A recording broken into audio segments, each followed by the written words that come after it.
Fala, gente boa! Bom, eu tenho uma péssima notícia a dar para vocês. Infelizmente, quem assistiu o momento musical, já tradicional momento musical da semana passada, ou assistiu pela última vez aquele celular pequeno com o qual vocês já estavam se acostumando, no qual eu deixava tocar as músicas, tá? Ele não acessa mais YouTube, ele é um aparelho de 2016, né? Portanto, já bem antigo, né? Bem antiguinho. E justamente por ser um aparelho antigo, ele não acessa mais esse aplicativo.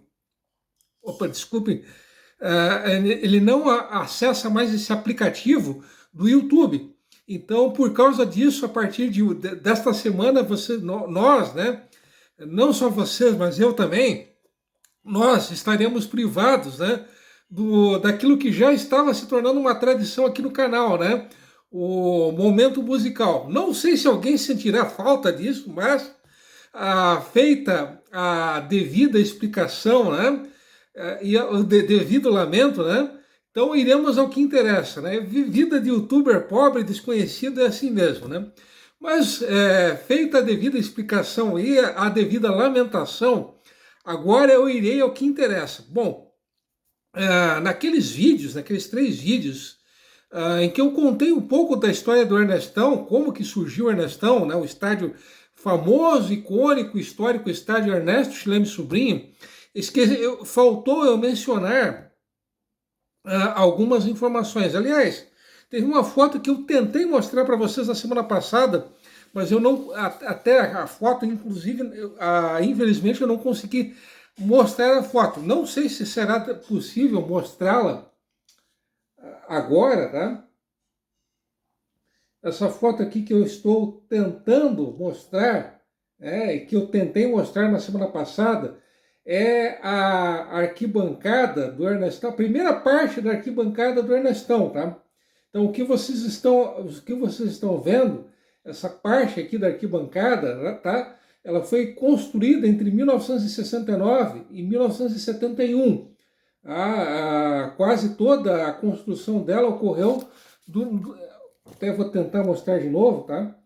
Quase toda a construção dessa arquibancada, dessa parte, que hoje é parte da arquibancada do Ernestão, ela foi construída durante a gestão do Alfonso Schissler, uma figura conhecidíssima aqui da cidade. Ele nasceu em 1918 e faleceu em 97, né, aos 79 anos de idade. Um empresário muitíssimo bem sucedido, dono de uma malharia, candidato derrotado a prefeito de Joinville em 72, né? Ele foi um dos 4 concorrentes, como é sabido, o vencedor daquela eleição foi o Pedro Ivo Campos, né? Ele foi o segundo colocado. E considerado possivelmente um dos melhores presidentes da história do Caxias.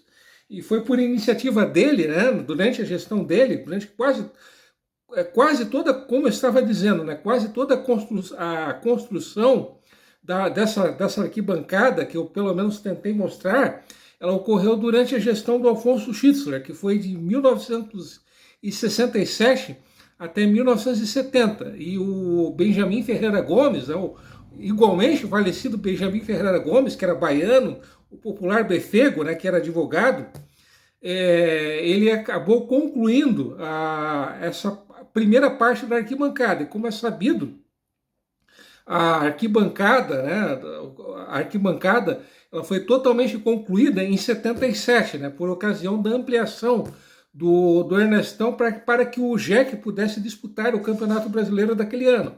Inclusive até tem uma foto da maquete do Ernestão. Tá? Essa foto aqui que os meus dedos estão tocando, né? Essa era a maquete do Ernestão, né, com a arquibancada do formato como ela é hoje, tá? Essa revista aqui tá a revista Placar de 9 de setembro de 1977, tá? Então foi algo que repercutiu até a nível nacional, né? Para vocês verem a importância do Ernestão. E, aliás, aquela primeira foto que eu mostrei para vocês também é de uma revista Placar, tá? Da Placar, edição número 322, de 11 de junho de 76, tá? Bom, sobre o Ernestão, né, que é o foco desse vídeo, né, o foco do início dessa nossa penúltima prosa de abril, tá? Bom, o que faltou eu mencionar na semana passada? Que embora o estádio ele tenha sido oficialmente inaugurado em 16 de abril de 1933, por ocasião da inauguração dele, a arquibancada, que a princípio era uma arquibancada de madeira, como eu mostrei para vocês na semana passada, essa arquibancada ela ainda não havia sido concluída, na verdade ela nem tinha sido construída ainda. O que havia por ocasião da inauguração do estádio, 16 de abril de 33, eram os fundamentos da arquibancada. A arquibancada ela só veio a ficar pronta e a ser inaugurada em julho, caso eu não esteja enganado, por favor, alguém me corrija, né? Caso eu esteja equivocado, essa primeira arquibancada, né, obviamente uma arquibancada de madeira, ela só veio a ser inaugurada em 1934, em julho de 34, caso eu não esteja enganado, e num jogo amistoso contra o Ferroviário de Curitiba. Para quem não sabe, o Ferroviário de Curitiba é um dos... em 71, o Ferroviário, o Palestra Itália e o Britânia, eles se uniram para formar o Colorado Esporte Clube. E em 19 de dezembro de 89, o Colorado, né, que foi fruto dessa primeira fusão, que eu disse ainda há pouco, né, entre Palestra Itália, Ferroviário e Britânia, ele acabou se unindo com o Pinheiros Esporte Clube para formar o Paraná Clube, isso em 19 de dezembro de 89. Então, o avô, vamos dizer assim, do Paraná Clube, foi quem teve a honra de ser o padrinho da inauguração da primeira arquibancada do Ernestão. Isso em 1934. Infelizmente, eu não sei o resultado desse jogo. Então, por favor, quem souber do resultado desse jogo, por favor, que comente aqui embaixo, tá? Bom, além da arquibancada não estar pronta, pela ocasião da inauguração do Ernestão, nessa ocasião, lá em 33, foram construídas duas casinhas, né, de madeira e elas foram construídas em caráter provisório. E o que eram essas duas casinhas, né? Essas casinhas eram os vestiários do estádio. E além dessas casinhas, desses vestiários improvisados, por ocasião da inauguração do Ernestão, havia um bar, tá? Um bar e bilheterias, e o terreno do estádio ele era cercado por um muro de madeira. E em torno do gramado havia um corrimão, tá? Ele era ladeado por corrimões de madeira, tá? Então era esta a estrutura do Ernestão na época que ele foi inaugurado. Não tinha ainda arquibancada, tá? Como eu disse ainda há pouco, a arquibancada ela demorou um certo tempo para vir a ser inaugurada, e havia essas casinhas provisórias que eram os vestiários, tá?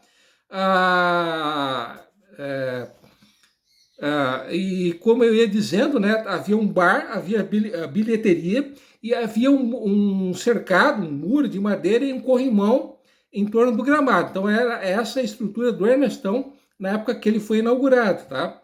E uma outra informação bem curiosa, bem interessante, e que eu esqueci na semana passada de trazer a vocês, de comentar, tá?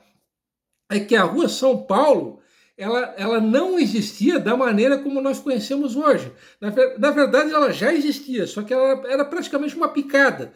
E ela não chegava, aquele trecho da Rua São Paulo, que vai em direção à Zona Sul e passa, que vai em direção ao Sul, no caso, né? E que passava, na verdade, né? Pelo estádio, ele não existia em 33. Então, a Rua São Paulo já havia um projeto lá em 1933 de extensão da Rua São Paulo. Só que, como eu disse há pouco, era apenas uma ideia. Então, a Rua São Paulo, como nós conhecemos hoje, em 1933 ela não existia. Ela era, na verdade, quase que uma picada, tá? E ela não chegava, não tinha a extensão que ela tem hoje, tá? Então, era uma curiosidade, uma coisa que pouquíssimas pessoas sabem, tá? Da Rua São Paulo, né? Como esse vídeo já está um tanto extenso, né, um tanto meio que interminável, tá? Eu tenho mais, obviamente, eu tenho mais informações interessantes a passar a vocês, tá? Só que isso fica para o próximo vídeo, tá? Então até lá, aguardem, até lá, um abração e um abração para vocês, beleza?